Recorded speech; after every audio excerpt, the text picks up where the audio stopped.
Live stream.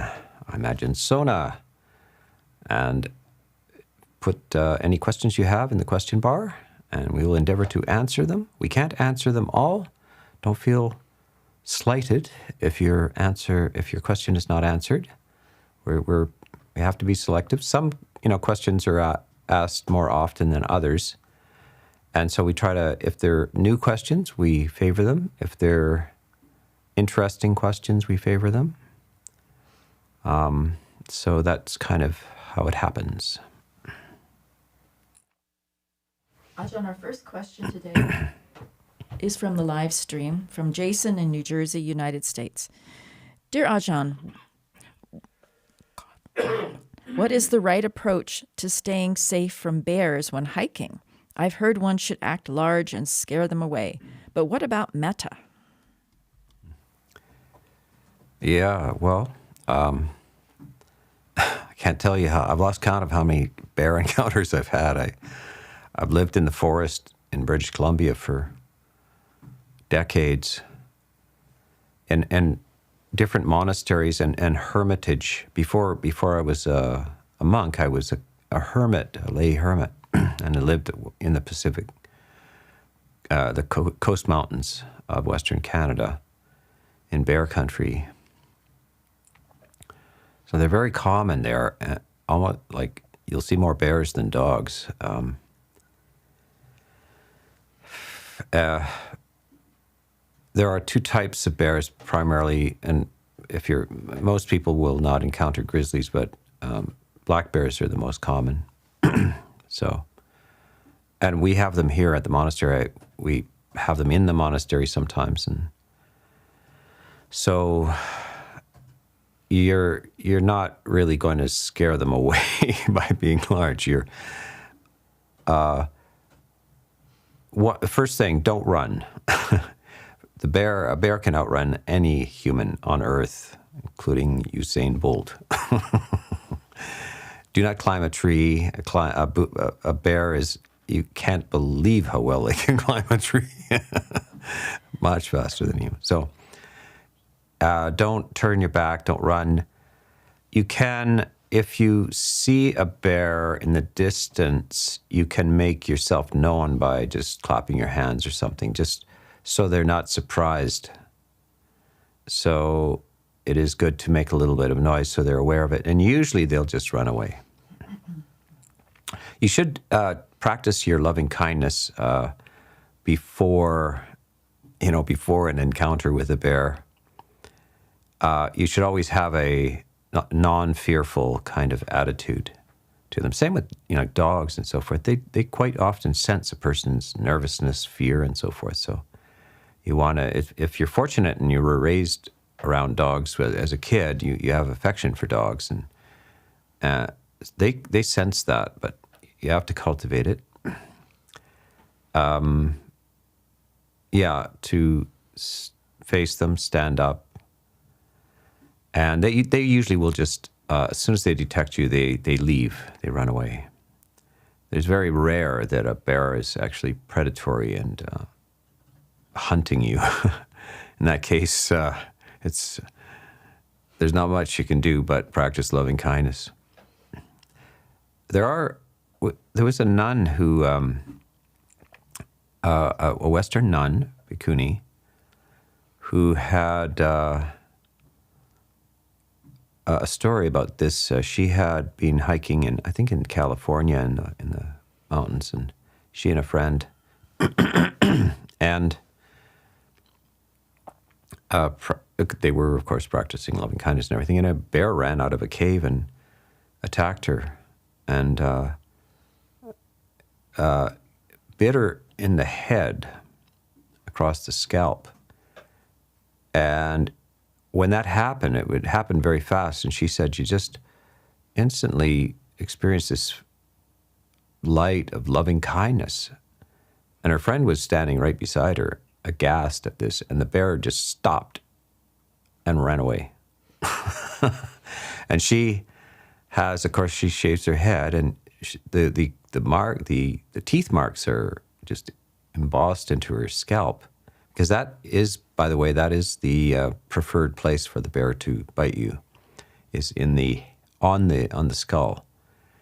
And there are two kinds of experiences with that. One, if the bear is big enough to get its jaws right around your skull, it can crush it.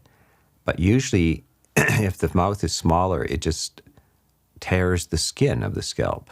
So you'll see a lot of people who've had bear or being attacked by a bear. They have scars across their scalp because the bear is trying to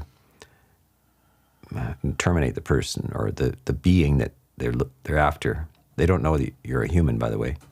They think maybe you're a deer or something. And that's where they tend to bite. Anyway, bear attacks are rare, considering how many people wander around in the forest and how many bears there are, etc. So I wouldn't get over paranoid about it, but you just become considerate, and you're practicing loving kindness as a protection in general to your whole life in the world. I did read a statistic just yesterday that 7% of the American population has witnessed a large, like a mass gun incident. So 1 out of every 15 people in the U.S. has been part of or witnessed a mass shooting. Now, if it's 7% of the American population, that is like 24 million people have witnessed a mass shooting. So I don't know how many people have had a difficult encounter with a bear, but there's there's a lot of dangerous things out there. Riding in cars is a dangerous thing. People are dangerous, etc. So practice your loving kindness. Ajahn, our next question from the live stream is from Nils in Brazil. Every 1 or 2 years, I have a psychotic episode due to mental illness. Could you offer advice on how to prepare for the inevitable? Well, yes, there are things that affect all aspects of the human mind, including sort of periodic psychotic episodes. And so the loving kindness is usually the best practice. But I have actually been around quite a few people who have that condition, specifically of episodic psychotic episodes. And some of them come to meditation. I have seen, in fact, that sometimes the environment of meditation retreats and so forth actually ignite these episodes. So one has to bring it into one's life gradually. Meditation and especially loving kindness is kind of a relaxation, safety type of process. But practice it regularly and be very careful of who you associate with in the external world and also your internal thoughts. You don't just follow, you're in a special condition of mandatory exercise of control over your thoughts in a systematic way, whether you like it or not. It's like a person who has, a leg deformity or something. Whether they like it or not, they have to do more compensatory exercise than the ordinary person. And so also you have to stay away from intoxicants like drugs and alcohol. And often, these mental illnesses are often treated, people self-treat. All kinds of schizophrenia, bipolar, and so forth. Quite often they self-medicate with intoxicants, depression, etc. The worst thing you can do. So, yeah, it's a deep and necessary therapy. It's like when somebody's in an accident, they go to physiotherapy, whether they like it or not. Sometimes it's painful, but they have to do it. So you do everything you can to prevent these. However, some of the cases I know of people who have psychotic episodes, guess what?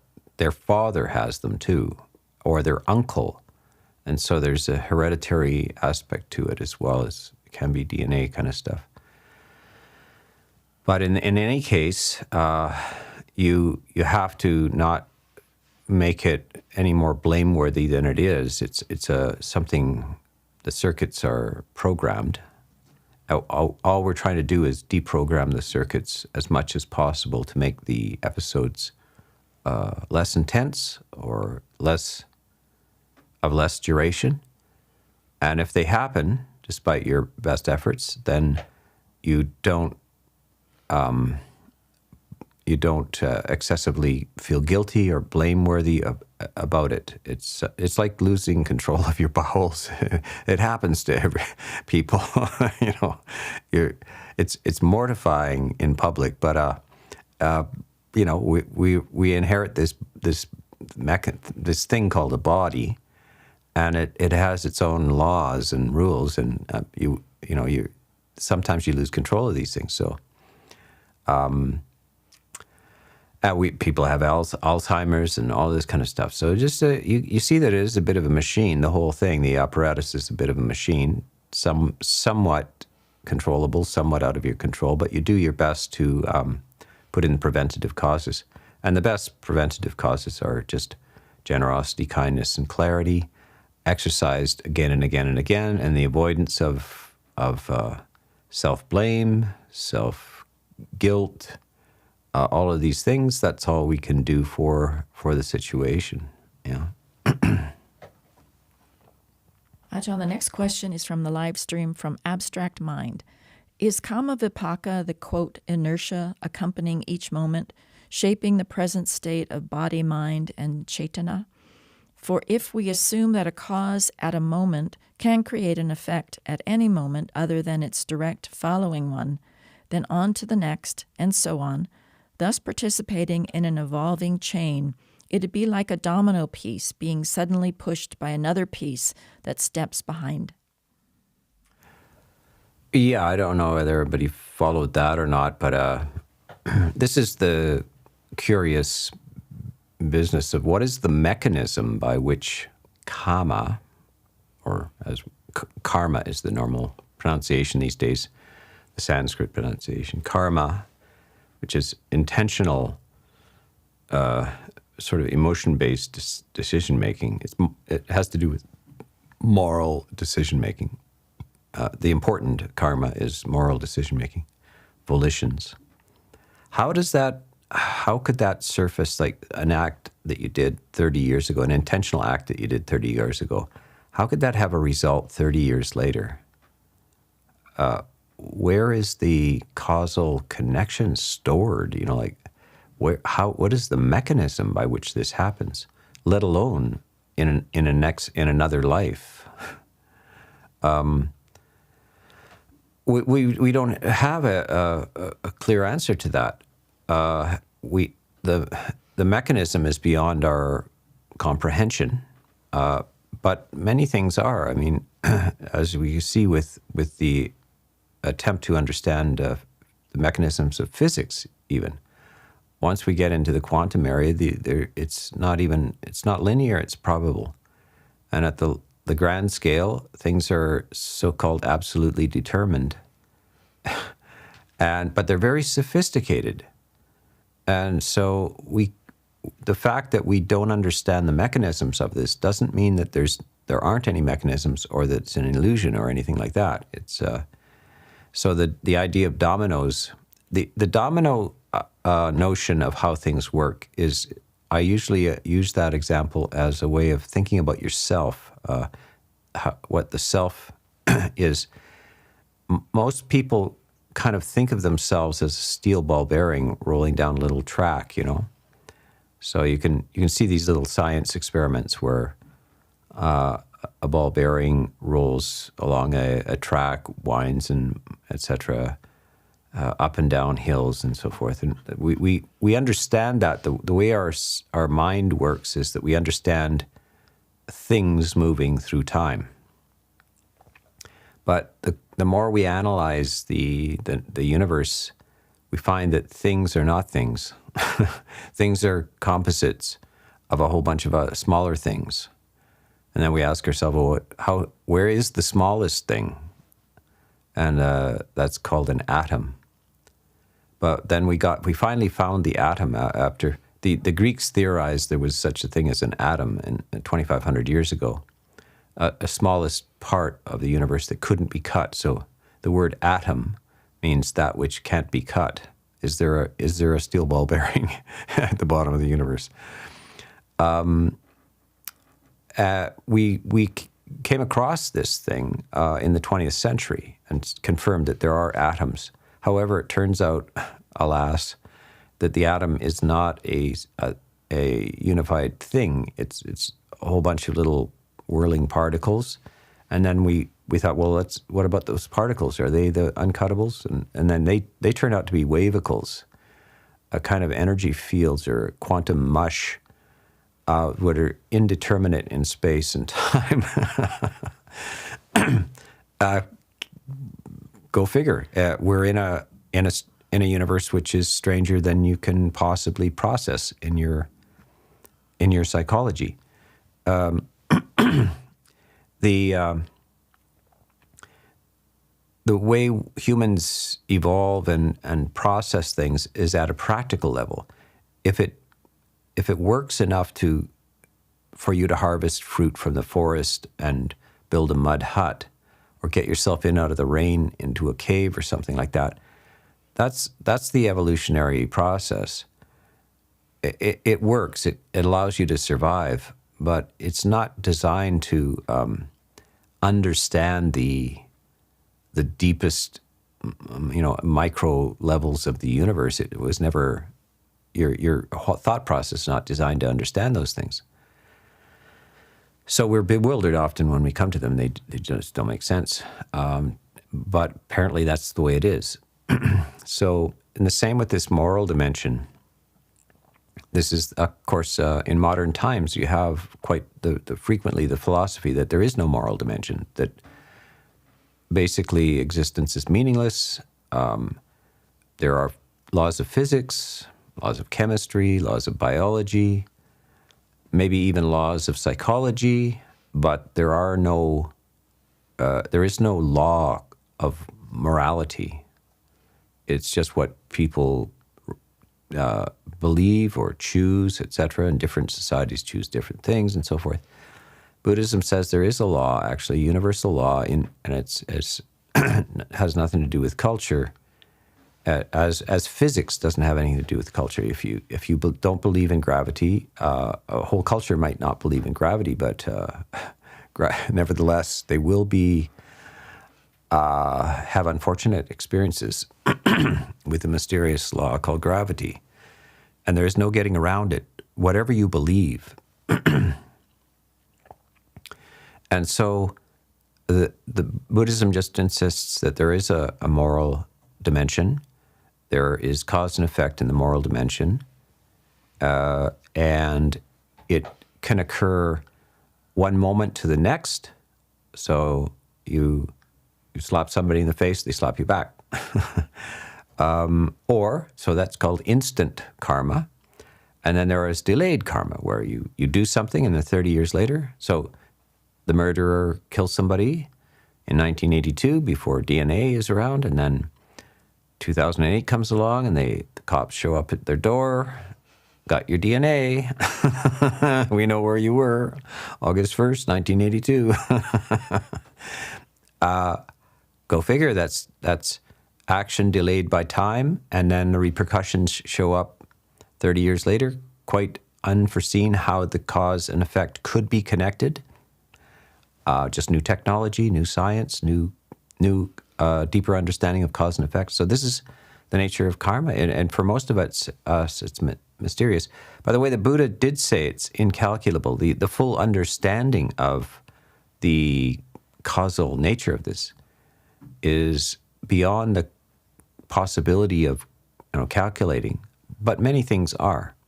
The interaction between physics and biology is you can't really reduce biology to physics, like a living being. It's hard to reduce it to the base science, the base hard science of physics. Although theoretically, a physicist would believe that everything is physics. Biology is physics.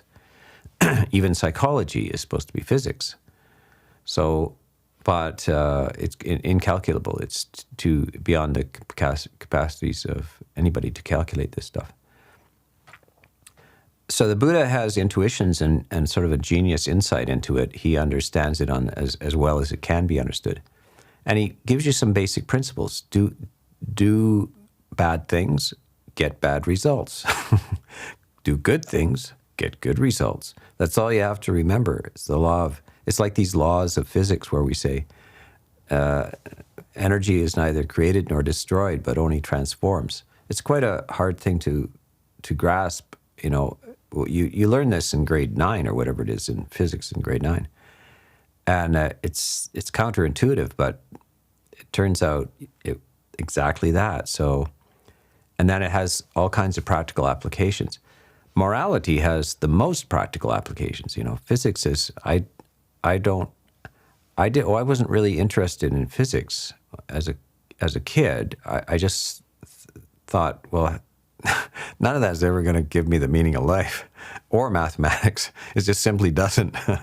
It's kind of a game that you play, a way to pass the time, but it can't possibly answer deeper meanings or the meaning of life. So that's why I would have not spent too much time with it. But the truly important study for me is morality, is ethics, the nature of the mind, this psychology, etc. Because that's, if you're going to find well-being or answers to the ultimate questions, it's going to be there, not in physics or mathematics. Okay, let's go on to the next question. Ajahn, the next question is from Upasaka Ludovic from Broussard, Quebec, Canada. Was Ghatikara an arahant? Yes. So let's familiarize our audience with this character called Ghatikara. He shows up in the suttas as a lay person. And Ghatikara is a potter. He makes pots and vessels out of clay. And Ghatikara is an unusual person as a layperson. He is enlightened, and he is not an arahant, but the third stage of enlightenment, which is called anagami. So, and yet he is not a monastic. The reason why is that he is the only child of his, and his parents are both blind. He has a mother and father who are blind. And you can imagine being blind in a village in India in the 5th century BC. How would you support yourself? They may not have proper any kind of system for support or attendance to people like that. So he probably would rather be a monastic, but he can't leave his parents behind because they're helpless. He is not interested in the world. He's not interested in money or anything like this. The third stage of enlightenment is a very, very high attainment. He is intrinsically celibate. He has no sexual interest whatsoever. He is not a social butterfly. He's not interested in hanging out with people. He's not interested in music or dancing or hobbies, anything like that. He is reliant only on his own meditations. But he needs a livelihood to support his parents and himself. So he makes pots, and he goes to the riverbank and gets clay, which does not have like insects in it. So he's very scrupulous about making sure that no living being is harmed by because he has to fire the clay, right, to make the pots and so forth. So he gets clay from a source which has no living beings in it, and he molds it and puts it and fires it and so forth. And then he has a little table by the road in the front yard there, and he puts them out for sale.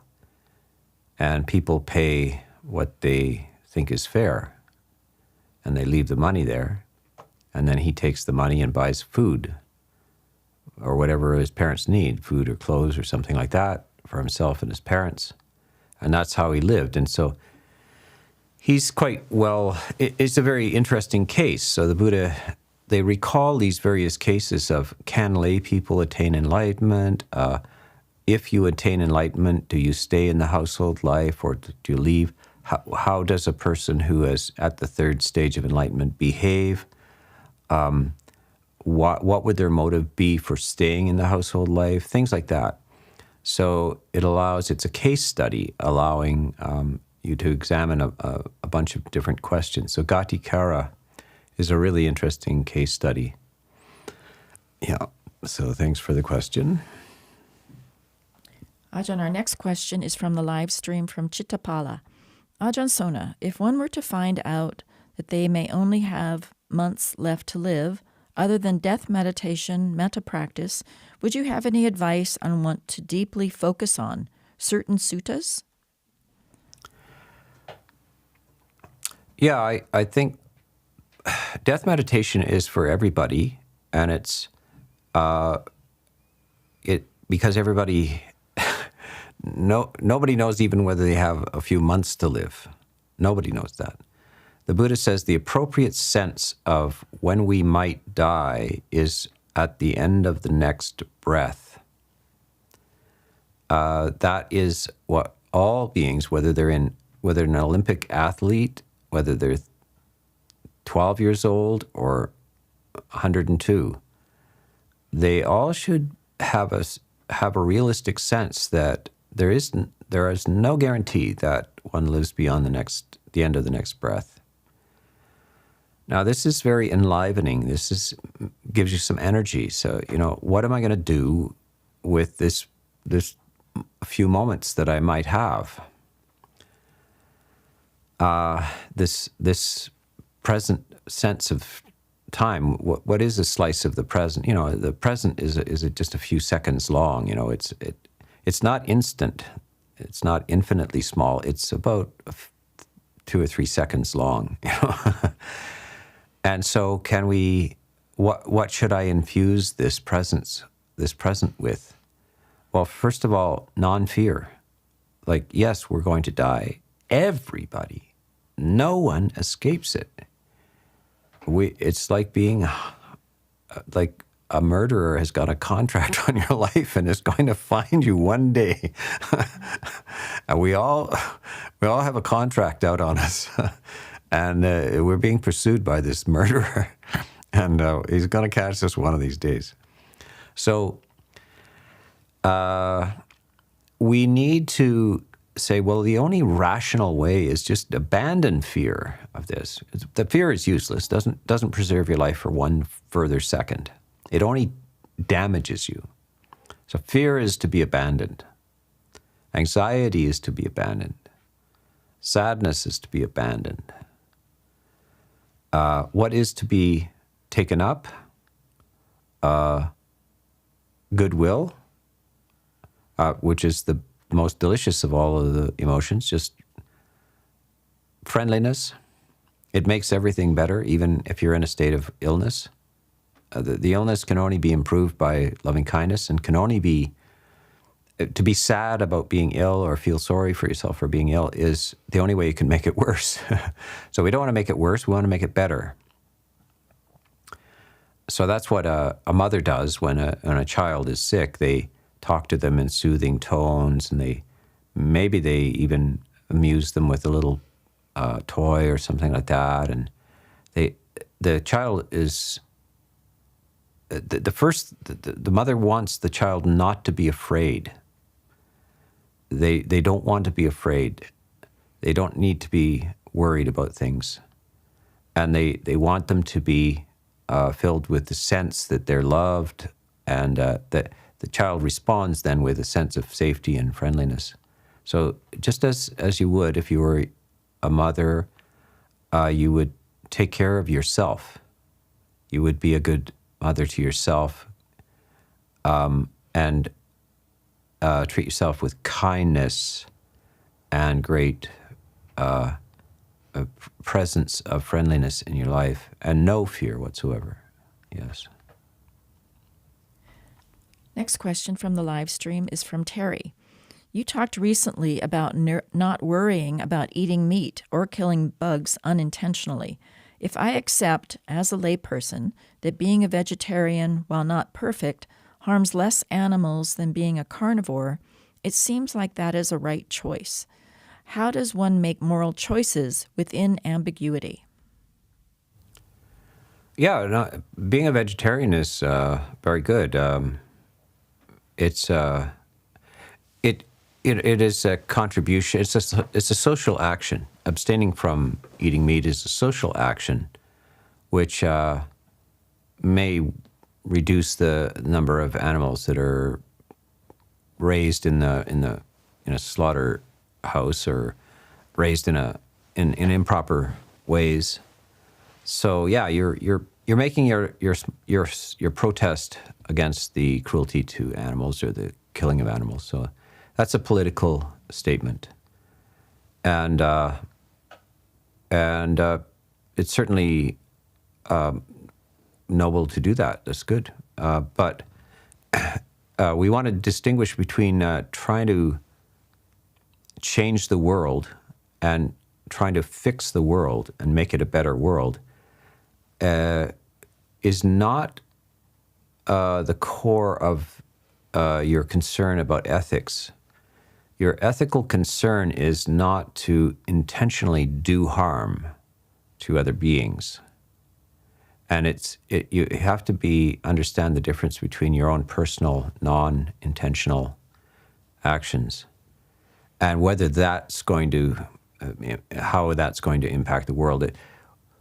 Most people that are, social activists, justice warriors, etc., are trying to fix the world, and they use various techniques and strategies, and they actually believe that you can fix the world.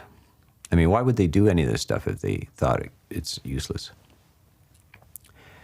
From a Buddhist point of view, sometimes certain actions may contribute to a better world, or not. Every now and then, you get a better world going, and then some idiot rips it down.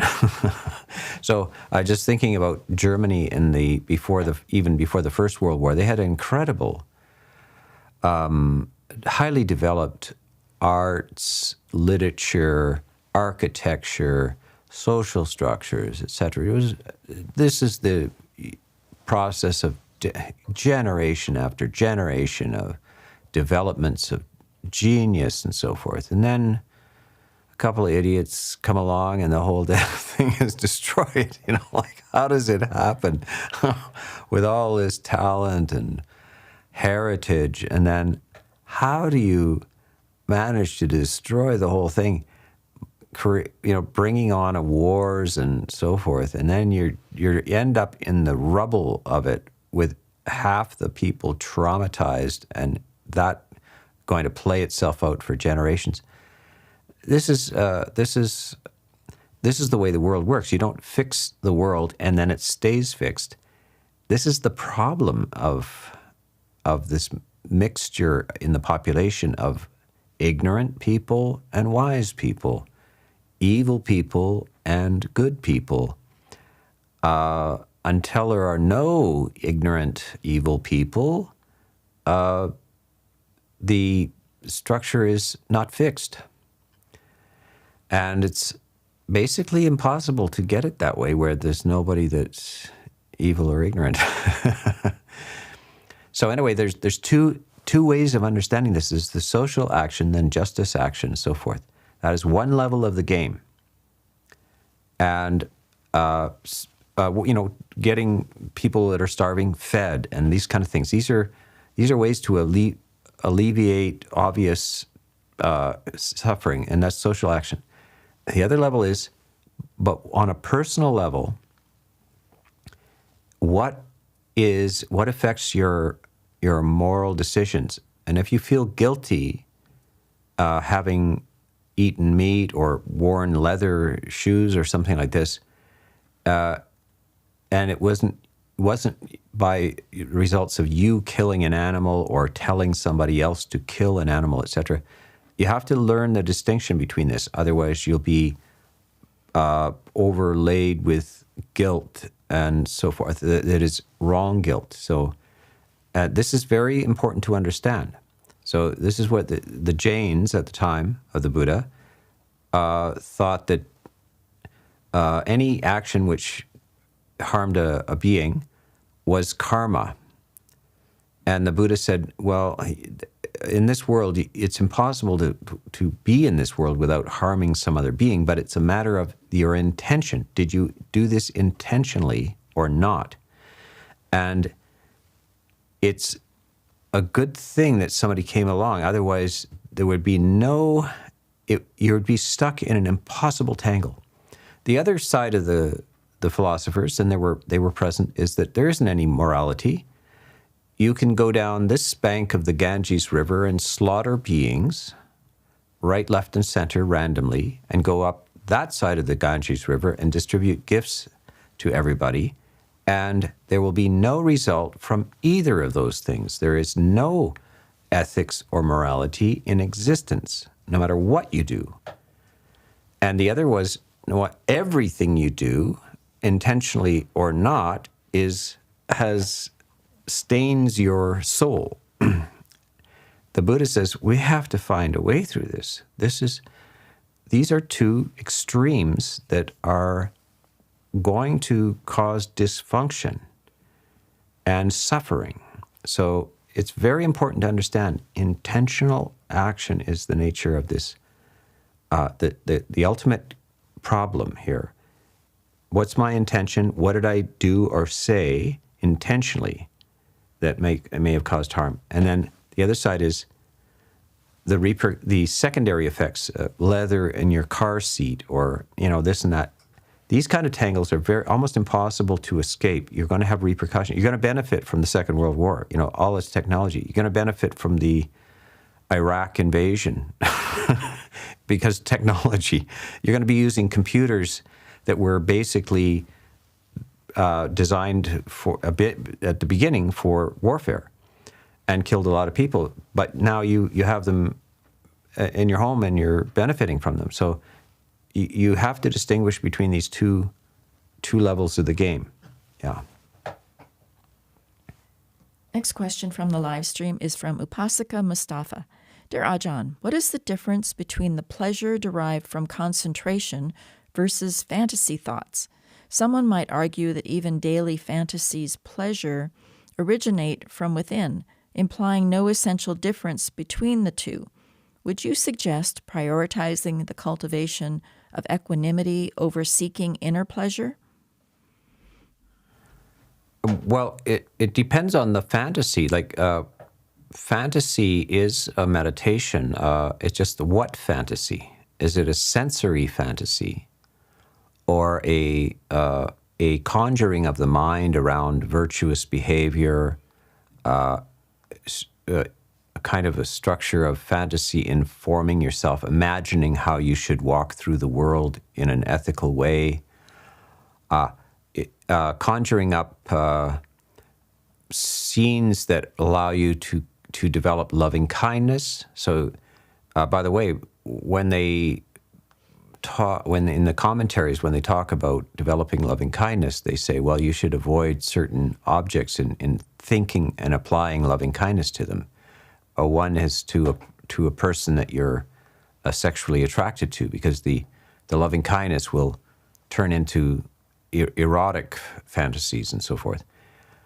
Sometimes you can avoid also people who were dear to you that have passed away, because your loving kindness, when you radiate loving kindness for them, might turn into sadness and sense of loss. So fantasy is not a bad thing, and it's very good to have. How is it used and for what purpose? And it's very, very important. Most people can't go into the area of non-thinking, where this thinking and attending fall away, and you're left with this kind of lucid silence of the mind. So they'll have to stay with creative thinking, internal thoughts and imaginings. But it's what the contents of that is. It's not the fantasy itself. It's the content of it. Yeah. Next question from the live stream is from Fintan in Northern Ireland. Should I leave friend groups if they are not admirable, i.e. virtuous or inspire virtuous behavior, even if I enjoy their company? Or should I continue having a mix of admirable and unadmirable friends? Well, that is what happens, as you go on the path. As you change, your ability and interest in associating with certain people falls away, and it's just that way. And it's kind of sometimes it's kind of shocking. People you used to think of as your friends or your people you like to hang around with, suddenly you're not comfortable with them. They have ethical lapses. You suddenly realize if you're not drinking and they are, it's kind of, you realize how they've lost about 30 IQ points. So, basically the problem with drinking or drugs is that you kind of have to participate in it, because if you don't, then it's kind of absurdly stupid. People say stupid things, they do stupid things, and it's only tolerable if you are intoxicated as well. So this is this is how you naturally gravitate away from your group of unskillful friends. Nature will take its place. What you don't want to do is feel guilty about this. There is a kind of a leftover thing from Christianity about associating with not discriminating in your association, not discriminating because a person is a criminal or a insane or bad ethics or etc. Somehow you should be not, because of loving kindness, you should associate it with it. But primarily, it's not well understood. There are other passages in the Bible that tells you to wipe the dust from your sandals and head out the door. Like, don't throw pearls before swine. And so there's a long advocacy of separating yourself from these things. The only reason why you might meet with people is if they want information about how to improve their lives. So you offer to meet with them if they're seeking with some interest in how to improve their lives. Then you can share that. But if quite often, if you're there trying to, tell them how to be better, if they're not seeking, you're just wasting your time. So that's the New Testament idea of don't throw pearls before swine. Pearls of wisdom thrown to people who are not looking for pearls. They're looking for garbage, So don't waste your life. You have to honor the limited time you have, and that time is very uncertain. Your time is valuable. If you don't understand that, if somebody who's making $1,000 an hour, they say my time is valuable. Well, what if you're making $5 an hour? Is your time not valuable? Your time is valuable. Your time is valuable. Everybody's time is valuable. So don't waste your time. Yeah. Next question from Tim in Berlin, Germany. Buddhist ethics seem to focus on intention. What is meant by, quote, intention, taking into account that no permanent self that could have intention exists? Considering the existence of subconscious mental processes, can we even know our intentions? Yeah. In the in the old days, people had developed ideas about the world or the earth, and then it was hanging in space. But if something can't hang in space, you have to have something supporting it. So it must be something underneath. Maybe they propose a turtle underneath, a huge turtle. And then, but what's that turtle sitting on? Another turtle. So turtles all the way down. So when we say there is no one to have intention, doesn't mean there is no intention. It means that you don't need a turtle under the intention. There's just an intention. The world is hanging in space. And so it doesn't help to have another agent behind the intention. Does that agent behind the intention have an intention to have an intention? And then it must have an intention to have an intention to have an intention. So it doesn't, it's simply eliminating unnecessary suppositions about things and seeing what is. And there are intentions, period. There are intentions. And if they're subconscious, then it's not an intention. What we're saying is, are you aware of your intentional decisions? If you're not, if you're asleep, by the way, there is no karma to dreams. In a dream, you might murder somebody. Do you have karma from that? And the Abhidhamma answers no, there is no karma. That's just the drifting of the mind.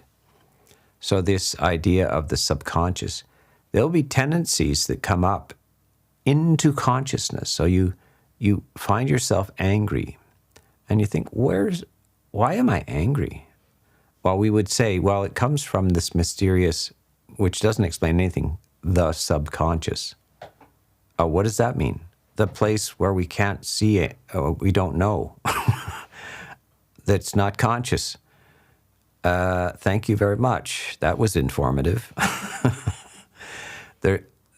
There's the unconscious. We know that unconscious, that's when you're asleep, then you're not conscious.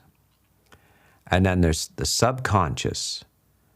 Those are like latent tendencies. And so what you're to do is to become sharper and sharper at catching tendencies as they rise. You can't catch them before they rise. So, but you can prevent their rising by focusing on an alternative deliberately chosen. So you choose, instead of, if you're prone to anger and that rises mysteriously for no particular reason, then you have to fill your mind with alternative ideas that do the opposite, that fill you with a sense of friendliness, ease, or sense of generosity, or whatever. And that is how you prevent latent or subconscious ideas from coming up. So that's how you deal with it. But you don't take the non-self idea as an escape from the facts that there are intentions. Next question from the live stream is from Pavan. Yesterday you talked about safety and how one can use drugs to recreate it if one didn't get it in childhood. I am recovering from drug addiction and was wondering, how can I give myself safety? Yeah, the basic process here is you have to raise yourself again. You have to start as a baby and think about how the best mother in the world would treat you. And you have to be your own mother and raise yourself again. And you have to talk to yourself in the same kindly, loving, patient voice that the archetypal mother would have. they change your diapers, and without being horrified either. They somehow this horrifying mess in your diapers that your mother is not horrified by because they love you. They just take care of it and don't scold you or tell you that you're disgusting or anything like that. So this is the inner chatter of often why people, they're uncomfortable with their own existence. They have bad voices in their head. They feel vacant and in pain. And the reason why is it's like being a child that's neglected, that his diapers are not changed, that nobody sings them a song, they're not picked up and held and so forth. This is, and by the way, this is very literal. This famous Romanian orphanage experience, I don't know whether they were from a post-war situation or whatever, but they were, all these infants that had no parents were kept in an orphanages, and there were very few staff, so all they did was the basics. They were never picked up, talked to, or held. They just got the basics, a bottle jammed into their face, and maybe the diapers changed, and they just came out devastated, and it just quite a remarkable transform, like lack of human characteristics. So the only possible way is that the circuits which are naturally there and activated by loving kindness in a very early stage, those circuits are still available but have to be redone and have to be brought into into vibration. So you have to surround yourself with this loving kindness internally and externally. In everything you read and listen to, everything you say to yourself and talk to yourself, this is the only way to fill that void. And by the way, so a lot of addicts talk about that. They feel empty. They feel in a constant state of impossible to feel hunger. And the only time they feel out of that, well, is when they're drunk or high. It goes away. And so that is for them the closest experience they have to love. And they will devote their lives to it. They will die for their love, which is that drug, which is substituting for the natural qualities which we can produce through our own system. So if you have this as a child, then because it's quite natural in your secondary background, you don't need the drugs and the alcohol because you feel okay, you feel fine. But if you don't have those circuits activated, then you feel empty, and you keep looking for it until you find it, and you'll find it in a drug or something. So you decide, okay, but the drug kills you. It doesn't. I need to have my own self-produced drug, which is my own self-produced sense of loving kindness. Okay, so we are at the end of our question and answer period. And we will see you next week.